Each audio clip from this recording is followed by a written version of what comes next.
ኤቢን እዚህ መሆን የሰማት ታውቃለህ? እንደዚህ ዘና እያልሻለሽ። እባክህ እንደሱ አይደለም፣ በሩ ስለተቆለፈ ነው። በቃ እኔና አንቺ ሰብለ ወንጌልና በዛብህ ሆነን አሪፍ ነው።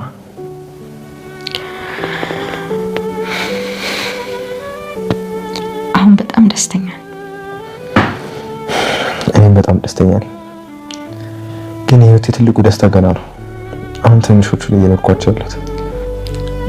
ይሄ የህይወት ትልቁ ደስታ ምንድን ነው? የህይወቴ ትልቁ ደስታማ እኔና አንቺ የምንጋባበት ቀን። ግን ናታን የምንጋባ ይመስላል። ምን ማለት ነው? ናታን ከኤቢ ይልቅ ዳጣን ሊወዳት እንደሚችል ሁላችንም ግልጽ ነው። በመልክ ነው ወይስ በምን? እናንተ ወንዶች ምን እንደምትወዱ ራሳችሁም አታውቁት። ደግሞ ኤቢ ባህሪዋ ነው እንጂ ምን ይወጣላት? ኤቢን በሻለም ምን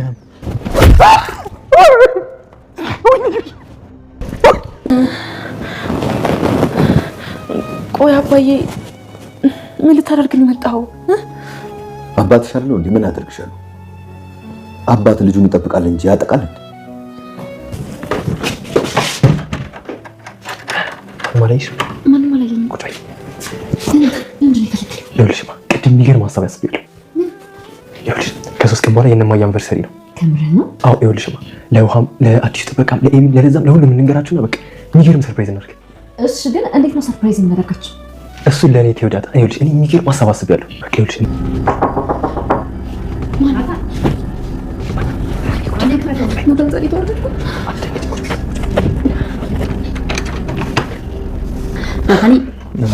እንዴ አጆሪ በዚህ ጨለማ እዚህ ክፍል ትሰሪያለሽ? ደረጀ ብነግረው አልሰማኝ ብሎ እኮ ልጁን መግደልሽ አይጸጽትሽም? አባዬ ባይሞት እኮ እኔ ነበር የሚገለኝ። ስለዚህ አሁንም ትክክል ነኝ ብለሽ ነው የምታስቢው? አባዬ እንግዲያውስ አሁን ሁለት ምርጫ አቀርብልሻለሁ። ምን አባዬ? ልጁን በመግደልሽ ትክክል ነሽ አቢጌል። የህግ ተማሪ ነሽና ህግም ከህሊና ጋር ተቀራራቢ ነው። ስለዚህ ይኸውልሽ ትክክል ነኝ ብለሽ የምትይ ከሆነ እጅሽን ለፖሊስ ስጪና ግቢያችን ውስጥ የተቀበረው ልጅም ወጥቶ በእምነቱ ቦታ ላይ ሄዶ በሰላም ይላል። አይሆንም አባዬ፣ መሆን የለበትም። አይሆንም። ነገ ጠዋት እጅሽን ትሰጫለሽ ወይም ደግሞ እኔ ልጁን ገድየዋለሁ ብዬ እጄን እሰጣለሁ። ምን አባዬ?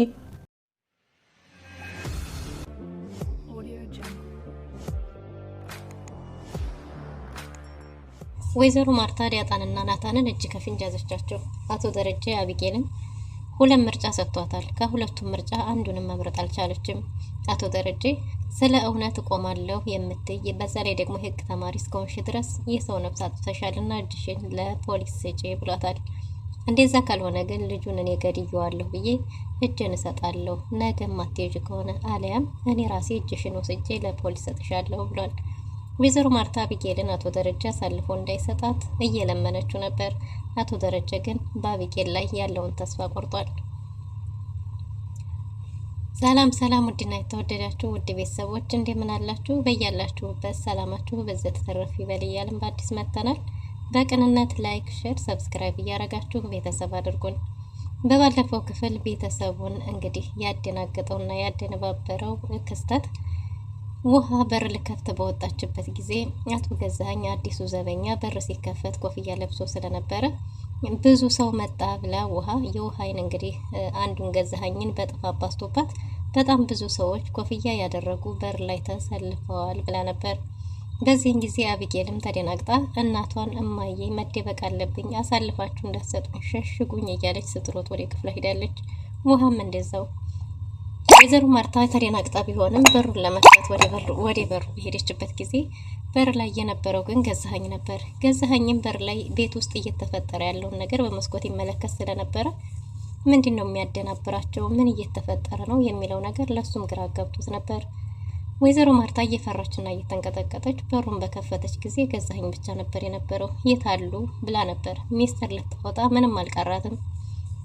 እነማን ናቸው ምንድናቸው ባለጊዜም ገዛኸኝ እንደዚህ ሰው አልነበረም እንዴ ስትል አረ ማንም የለም ይቅርታ አስደነግጥኳችሁ እንዴ እኔ ነኝ እኮ የከተማው ምግብ ስላልተመቸኝ ነው መሰለኝ ውሃ አለኝና ውሃ ፈልጌ ነበር አጠፋሁኝ አስደነግጥኳችሁ እያለ ነበር። አይ አይደለም እኔ ነኝ የተሳሳትኩት ውሃና ምኜ ውሃ እኮ ሰዎች መጥተዋል ብላን ነበር ብላለች። እና አሁን ውሃ ይኖራችሁ ይሆን ወይስ ሲል አይ ውሃም አለን ቆይ ግባ ወደ ቤት ብለዋለች። ደጁን ትቼ እንኳን አልገባም ባለ ጊዜ ገዛኸኝ አረ ምንም ችግር የለም ደንግጠን አስደነገጥን እባክህ ግባ ብላ ወደ ቤት ጋብዘዋለች። አቢጌል ገዛኸኝን እኔን አግብተህ በዚህ በተንጣለለ ግቢ መኖር ከፈለክ ግዴታ አርጁንን መግደል ይኖርብሃል ብለዋለች። አርጁን እንግደልልኝና እኔ አንተ ሚስቱኝ ልኑር ብለው ነበር። ግን ደግሞ ገዛኸኝ እንዲሁ ተመልክቷት ለምንም እንደማትሆንና ክፉ ራስ ወዳድ መሆኗን የገባው ይመስላል። ገዛኸኝ በስማም ብሎ እኔስ እንኳንስ አይደለም ቀርቶ የምድሩን የገነቱንም እንኳን ብትገዥልኝ አንቺን ተከትዬ መሄድ አልፈቅድም።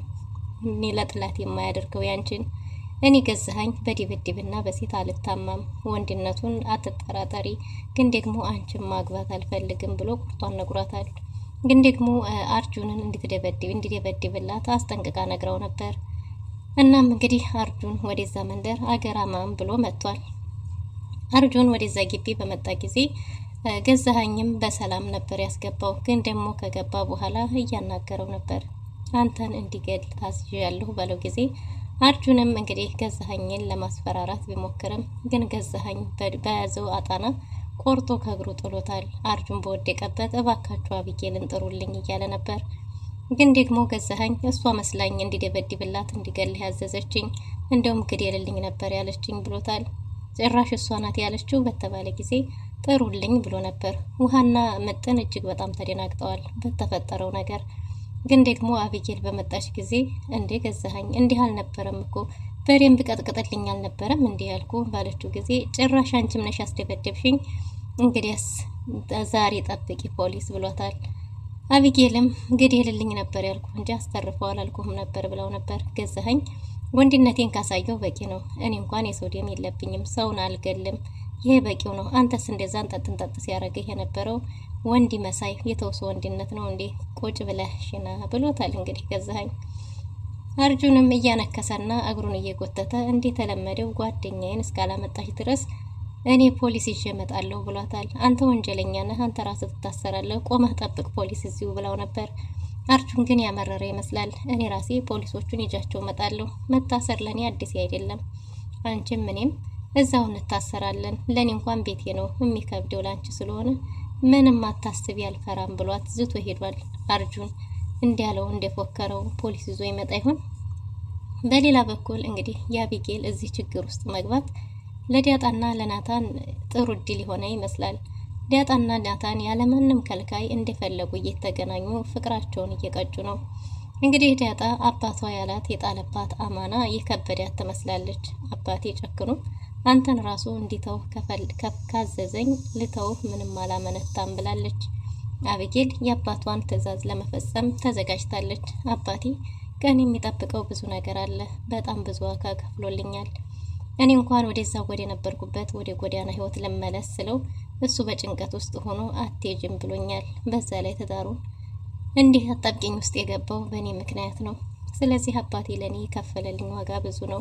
እሱ ካለኝ ከሱ ትዕዛዝ ውጭ መውጣት አልችልም እያለችው ነው። ናታንም እንዲህ በነጻነት የተቀመጥሽው እንደፈለግሽ ፈልሰስ የምትዩ አቢጌል መቼም አትመጣም አትወጣም ብለሽ ነው አይደል ባላት ጊዜ እባክህ ናታን እንደሱ አይደለም ብላለች። እና ታዲያ እንዴት ነው ባላት ጊዜ እሷም እንግዲህ በሩን ስለቆለፍኩ ነው፣ አጥብቆ ያሰረ ዘቅዝቆ ይሸከማል እንደሚባለው እኔም ደግሞ በሬን አጥብቄ ስለቆለፍኩ እንጂ አቢጌል አትመጣም ብዬ አይደለም ብላለች። እና ናታንም እናስ ደስተኛ ነሽ ወይ ብሏት ነበር። እሷም በጣም ደስተኛ እንደሆነች ተናግራለች። አንተስ ባለችው ጊዜ ናታንም በሚያሳልፉት ጊዜ አብረው በመሆናቸው ደስተኛ እንደሆነና ግን ደግሞ አሁን እየኖረ ያለው ትንንሿን ደስታ እንደሆነ ትልቁን ደስታ ገና ወደፊት እንደሚጠብቅ ተናግሯል። እንዴ ትንሽና ትልቅ የሚባል ደስታ አለ እንዴ? ትልቁ ደስታ ምንድነው ለሚል ጥያቄ ጠይቃ ነበር። ናታንም ትልቁ ደስታዬማ አንቺን አግብቼ በክብር ሚስት ያርጌ መቀመጥ ነው፣ ያ ነው ለኔ ትልቁ ደስታ ብሏታል። አሁን ግን እየኖርኩ ያለው ትናንሹን ደስታ ነው ብሎ ነበር። እናም በዚህን ጊዜ እንግዲህ ዲያጣም ግን እንጋባለን ብለህ ነው የሚል ሀሳብ አንስታ ነበር። መጠርጠሩስ እንዴት ነው ማንጋባው ብላለች። እሷም አባቴ በእኔ ላይ ብዙ እምነት ጥሏል፣ ብዙ ተስፋ አድርጎብኛል፣ በጣም ብዙ ነገርን እንደሚጠብቅም ነግሮኛል ብለዋለች። ስለዚህ አባቴ ማስከፋት ማሳዘን አልፈልግም፣ አንተንም ቢሆን ታዩ ካለኝ ለመተው ምንም አላመነታም፣ አባቴን ማሳዘን አልፈልግም፣ አባቴን ማስደሰት እንጂ ብላለች። ናታንም ከምታስቢው ስኬት ወደ ኋላ የሚያስቀርሽ ይመስልሻል? ፍቅራችን የበለጠ ያበረታሻል፣ ያጠናክርሻል እንጂ ካሰብሽው ከዓላማሽ ከግብሽ ምንም ወደ ኋላ ያስቀርሽም ብሏት ነበር። ግን ደግሞ ከሀገር ውጭ ተሰደጂ ቢለኝም እንኳን አደርገዋለሁ ብላለች። ናታን በአቶ ደረጀ እርግጠኛ ሆኖ የኔና ያንቺን ጋብቻ በጭራሽ አይከለክለንም፣ አባዬም ቢሆን ይፈቅዳል እያላት ነው። ዳጣ ለአባቴ መዋደዳችንን መናገር አለብን፣ ቀድመን ማሳወቅ አለብን ብላለች። በሱ ሀሳብ ናታንም ቢሆን ተስማምቷል። እና ግን እነሱ ዛሬ ነገ እያሉ እያቀዱ ባለበት ጊዜ ይህን ጥያቄ ቀድማ ወይዘሮ ማርታ አንስተዋለች። አቶ ደረጀ ወይዘሮ ማርታን እንግዲህ እስከ ጊዜው እውነቱ ተደብቆ እንደማይቀር ውስጡ እያወቀ ግን ደግሞ ፋታ ላገኝ ጊዜ ላገኝ በሚለው ሚስጥሩን ደብቆ እንደ ድሮው እንደ በፊቱ ለመሆን እየሞከረ ነው። ወይዘሮ ማርታንም መንከባከብ አብዝቷል። እናም እንግዲህ ሻይ ቡና እያሉ አንዳንድ ነገር ማውራት ጀምረዋል። የልጃችን የአቤጌል ነገር እንዴት ልታረግ ነው? ምን ልታረግ ነው? ምን ልታረግ አሰብክ? ልጃችን እኮ ሰላም አጣለች እና ወይዘሮ ማርታ ልጇን ከሀገር እንዲያስወጣላት የፈለገች ትመስላለች። አቶ ደረጀ ትጨነቅ ትረበሽ ብሏታል። እና አቶ ደረጀ በእሷ ላይ ያለው እምነትም እንዳጣ ተናግሯል። በአቤጌል ላይ ያለው እምነት እንደጎደለና ለሷ የማይታጠብ የማይተው የማይቆረስ ስለሆነበት እንጂ ልጅነቱንም ቢያነሳ ደስ የሚለው ይመስላል። ግን ደግሞ ወይዘሮ ማርታ እንደምታውቃት አቤጌል መርዝ ናት። ላመነችበት ነገር ወደ ኋላ የምትል አይነት አይደለችም። ስለዚህ ይህንን ሁሉ ዋጋ ከፍለህላት አሁንም ከለላ ጥላ ልትሆንላት ይገባል እያለች ነው። አቶ ደረጀ ግን አይ ለእውነት የቆመች እስከሆነች ድረስ በዛ ላይ የህግ ተማሪ ሆና እውነት ተደብቆ አይቀርም። የሰው ልጅ የተከበረ ነፍስን ያጠፋችው ለዛ ደግሞ ሰው ባጠፋው መጠየቅ አለበት፣ እውነት መውጣት አለበት እና መታሰር አለባት፣ እጇን ለፖሊስ መስጠት አለባት። ካልሆነም እኔ ራሴ ወስጄ እሰጣታለሁ እያለ ነው። ወይዘሮ ማርታን እጅግ በጣም አስደንግጧታል። ወይዘሮ ማርታ እንዴ ደሪ ምን እያልክ ነው ብላ ነበር። አቶ ደረጀም እውነት ነው ማርቲ፣ እንደዛ ነው መሆን ያለበት። አቤጌል መታሰር አለባት፣ በስህተቷ መቀጣት አለባት ብለዋለች። ጠምዳ ትይዛለች፣ ትጠላሃለች፣ ለኔ ስለማያስብልኝ ነው ስለማይወደኝ ነው ትላሃለች ብለው ነበር። አቶ ደረጀም ምንም ግድ እንደማይሰጠው ተናግሯል። አቤጌል እኮ መርዝ ናት፣ አንዴ መርዛ ከያዘች አትፈታም፣ እንደምታያት ናት ብለው ነበር። ግን ደግሞ አቶ ደረጀን ምንም ያህል አላስደነገጠውም። የፈለገችውን ታድርግ እያለ ነው። እናም እንግዲህ ወይዘሮ ማርታ አረ ደሬ ያ ሁሉ ድካምህ፣ መልፋትህ፣ መንገላታትህ፣ መውጣትህ፣ መውረድህ እንዲህማ በባዶ ከንቱ መቅረት የለበትም እባክህ ብላ ለምናው ነበር። ግን ደግሞ አቶ ደረጀ አይ ማርቲ ምንም ላደርጋት አልችልም፣ ከሀገር ትውጣ ቢባልም በጭራሽ ከሀገርም እንድትወጣ አልፈቅድም፣ የትም ምንም አላደርግላትም፣ በጥፋቷ መቀጣት አለባት ብሎ እንዲያመረረ አቋሙ እንደጸና ስታቅ እንግዲህ ወይዘሮ ማርታ የውሃስ ነገር ብላ ነበር። ውሃ የሐኪም መረጃ ምን ስላላት ሁሉም ነገር በህግ መጠየቅ አትችልም። ውሃ በህግ አትጠየቅም። እሷን የሚያስቀጣ ነገር ያለ አይመስለኝም። ግን ደግሞ አቤጌል መቀጣት አለባት። እንዲሁም በራሷ ፈቃድ ወዳና ፈቅዳ እጇን እንዲሰጥ ማድረግ አለብሽ እያላት ነው። ወይዘሮ ማርታም እስካሁንም ድረስ እኮ በልጁ መሞት የተጸጸተችው ነገር የለም። እሷ ያመነችው እኔን ሊጎዳኝ ስለነበረ ራሴን ስከላከል ነው በሚል ድርቅናዋ ላይ እንዲቆመች ናት ብላለች። እኔ እስካሁንም ድረስ ይህን እያረኩ ያለሁት ምናልባት ትጸጸታለች በሚል ነበር። እንደዛ ከሆነ በአቋሟ ከጸናች መጠየቅ አለባት ብሏል አቶ ደረጀ። አቶ ደረጀ በአቤጌል ላይ ያለው ተስፋ እምነት በእሷ ላይ ያለው ነገር ምኑ አብቅቷል። ምክንያቱም ያልወለደው ልጅ ናታን የእሱን ሚስጥር ለመደበቅ የእሱን ገመና ለመሰተር ትዳሩ እንዳይፈርስ፣ ቤቱ እንዳይፈርስ፣ ቤተሰብ እንዳይበተን፣ ልጆቹ ያለአባትና ያለእናት ተለያይተው እንዳያድጉ ያን ሁሉ ዋጋ ሲከፍል፣ እሷ ግን ናታንን የሌላውን ሰው የእሷን ቤተሰብ ለመጠበቅ ሲባል እሷን እንዲያገባት እየተደራደረችበት ነበር። እነዚህ ነገሮች ሁሉ አቶ ደረጀን ተስፋ አስቆርጠውታልና ለአቤጌል ያለው እምነት ወርዷል ማለት ነው። እናም አቶ ደረጀ በአቋሙ እንደጸና ነው። ወይዘሮ ማርታ እንግዲህ አቶ ደረጀ ሀሳቡን የማይቀይር ሲሆን ስለ ዳጣና ስለ ናታን አንድ ሀሳብ አንስታለች። ይሄውም ምንድነው? የናታንና የዳጣን ነገር እንዴት አረክ? እነዚህ ልጆች በጣም ነው የተዋደዱት። አሁን ደግሞ በየራሳችን ጉዳይ ቢዚ ሆንና የእነሱን ነገር ችላ ብለዋል። እነሱም ደግሞ ጥግ ጥግ ስር ማለት አብዝተዋል። ፍቅራቸው ቀን ተቀን እየጨመረ ነው ብላለች። ዳጣ በጣም ብዙ ፈተናን ያሳለፈችና በዛ ላይ ደግሞ ብዙ የህይወት ጥያቄ ያለባት ልጅ ናት። ለእንደዚህ አይነት ነገር ጊዜ አይኖራትም። ናታንም ቢሆን ጥሩ ልጅ ነው።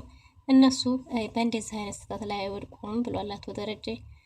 ወይዘሮ ማርታ ኧረ በጭራሽ ችላ ልንለው አይገባም። ዳጣም ቢሆን የጓደኛ ልጅ አይደለች፣ አማናህ ናት። በዛ ላይ ናታንም ቢሆን ያው እንደ ልጅህ ነው፣ ያደራ የጓደኛ ልጅ ነው። ስለዚህ የእነሱን ጉዳይ ችላ ማለት የለብንም ብላለች። ወይዘሮ ማርታ እንግዲህ አጥብቃ ብትናገርም አቶ ደረጀ ጉዳዩን ቀለል አድርጎታል። እንደዛም ከሆነ ሀሳብ አይግባሽ፣ በእነሱ በኩል ያለው ሁሉም ቀላል ነው፣ እኔ ዳጣን ጠይቃታለሁ ብሏል። እንዴ ዳጣን ብትጠይቃት እውነቱን የምትነግርህ ትመስልሃለች ብትለውም ዳጣ ከኔ ምንም ነገር ልደብቀኝ አትችልም፣ ሁሉንም ነገር ትነግረኛለች። የእውነት እንደዛም ከሆነ ሀሳብ አይግባሽ ብሏታል።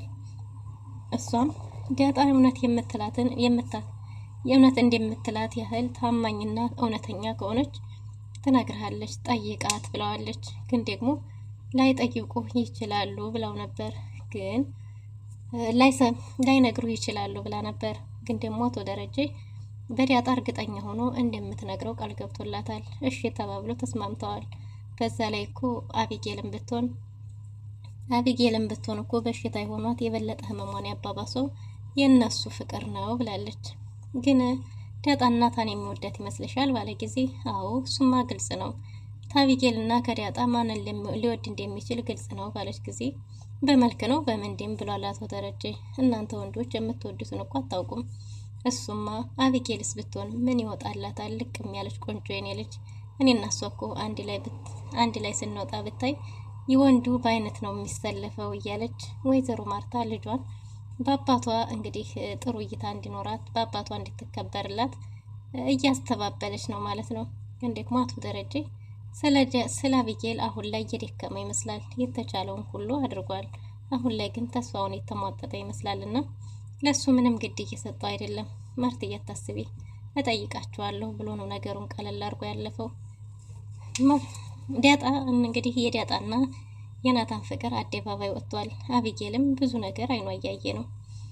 ዳጣ እንግዲህ ወደ ክችን በሄደችበት ጊዜ ለዛና ጌታ ነበርና ለዛ ጋር እየተጫወቱ ሳለ እንግዲህ እኔና ባሌ እናምራለን ወይ ብላ ነበር። እኔና ናታን ብንጋባ እናምራለን አይደል? እንዴት ነን ስትል በጣም ታምራላችሁ፣ ፍቅር ናችሁ፣ ውቦች ናችሁ ብላለች። ድንጌት አቢጌል መታ ማንን ነው ሚስት? እኔ ነኝ ሚስት አይደል እያለች ነው። እነሱም እንግዲህ የድንጋጤያቸውን ሁሉም አዎ ብለው አፍ አስተባብለው አልፈዋል። ዳጣም ለዛን እንግዲህ ቻዩ ብላ ጥላ ወጣ ሄዳለች። ለዛም የድንጋጤዋን አዎ አንቺ ነሽ፣ አንቺና ናታን በጣም ታምራላችሁ ብላ ነገሩን አሳልፋለች። ናታን ለዳጣ ደውሎላት ወደ ናታን ክፍል ሄዳለች።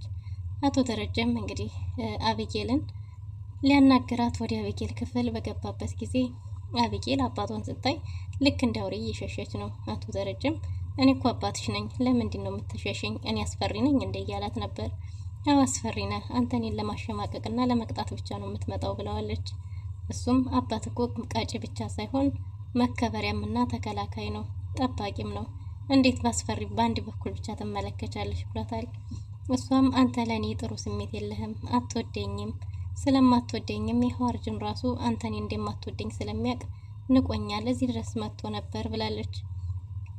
አቢጌል አቶ ደረጀ አርጁንን እንዲገልላት ትፈልጋለች እና አቶ ደረጀም ምናልባት በልጁ መሞት ተጸጽታለች ብሎ ለመጠየቅ ነበር የመጣው። ልጁን ባልገድልኩት ብለሽ አልተሰማሽም ባላት ጊዜ በእንደሱ ምንም አይነት ጸጸት እንደማይሰማት ምክንያቱም እየተከላከለች ለራሷ እንደሆነ ተናግራለች። እና ምንም አልተሰማሽም? የሰው ልጅ እኮ ነው የገደልሽው፣ የሰው ልጅ ያህል የተከበረ ፍጡር እኮ ነው የገደልሽው ብሏት ነበር። እሷ ምንም አይነት ጥፋተኝነት እንደማይሰማት ተናግራለች። እኔ እኮ ለራሴ ስከላከል ነው፣ እሱ እኮ ሊገለኝ ነበር እያለች ጭራሽ ከአባቷ ጋር ክርክር ገጥማለች። አቶ ደረጀም ምንም ጸጸት አልተሰማሽም ሲላት አዎ ስትለው እንደዛማ ከሆነ እንግዲህ ሁለት ምርጫ ላቅርብልሽ ብሎ አንደኛው በፈቃደኝነት እጇን እንዲሰጥ፣ ሁለተኛው ደግሞ እሷ ይሄን ካላደረገች እሱ ራሱን እጁን እንደሚሰጥ ተናግሯል። አባዬ እንደዛ ሊሆን አይችልም እያለች ነው። አይ መጸጸት አለብሽ፣ እንዴት አንድ ህግ ተማሪ ሆነሽ ለዛው ለእውነት የቆምኩ ነኝ ካልሽ ይሄን ማድረግ ይኖርብሻል። እጅሽን ለመንግስት መስጠት ወይም ደግሞ ካልሆነ እኔ ነኝ የገደልኩት ብዬ መስጠት፣ ከዛም ግቢ ውስጥ የተቀበረው የሰው ነፍስ በክብር ወደሚገባው ቦታ መቀበር ይኖርበታል በሚለው ውሳኔው ጸንቷል።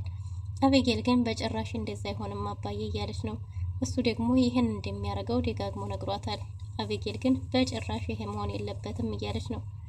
ናታን እንዲያጣን የፈለጋት እንግዲህ ወይዘሮ ማርታ እና አቶ ደረጀን ለአንቨርሰሪያቸው ሰርፕራይዝ ለማድረግ ለመመካከር ነበር እና ምክክራቸውን እንደጨረሱ ዳጣም በናታን ሀሳብ ደስተኛ ሆና እንግዲህ ይሄ ቤተሰብ ደስታ ርቆታልና በዚህ ስበብ እንኳን ደስታ መፍጠር ከቻልን በጣም ደስ ይለኛል ብላ ነበር። እሱም ሙሉ ቤተሰቡ ቤት ውስጥ ስለሆኑ አሁን ተደብቀሽ ሂጂ እያለ ሳለ ድንገት በር ተንኳኩቷል። ይህን በር እንግዲህ ናታን ተረጋግተሽ ተቀመጪ ብላት ነበር እና በሩን ሲከፍተው ወይዘሮ ማርታ አጀሪት ብላለች። በዚህ ጨለማ ደግሞ እዚህ ምን ታረጊያለሽ? ደረጃ አልሰማኛል እንጂ እኔ እኮ ደጋግሜ ተናግሬ ነበር ብላለች። ዳጣም እየተንቀጠቀጠች ነው፣ በጣም ፈርታለች። ወይዘሮ ማርታም ባየችው ነገር የተናደደች ትመስላለች። አቶ ደረጀም ወይ አንቺ እጅሽን ሰጫለሽ፣ ካልሆነ ደግሞ እኔ ራሴ እጅሽን አንጠልጥሌ ለፖሊስ ሰጥሻለሁ ብሏታል። የአቢጌል መጨረሻስ ምን ሊሆን ይችል ይሆን? በዳጣና በናታንስ መካከል ምን ይፈጠራል የሚለውን በቀጣይ ክፍል ይዘን እንመጣለን። ለዛሬ ነበረን ቆይታ የሚመስል ነበር። መልካም ጊዜ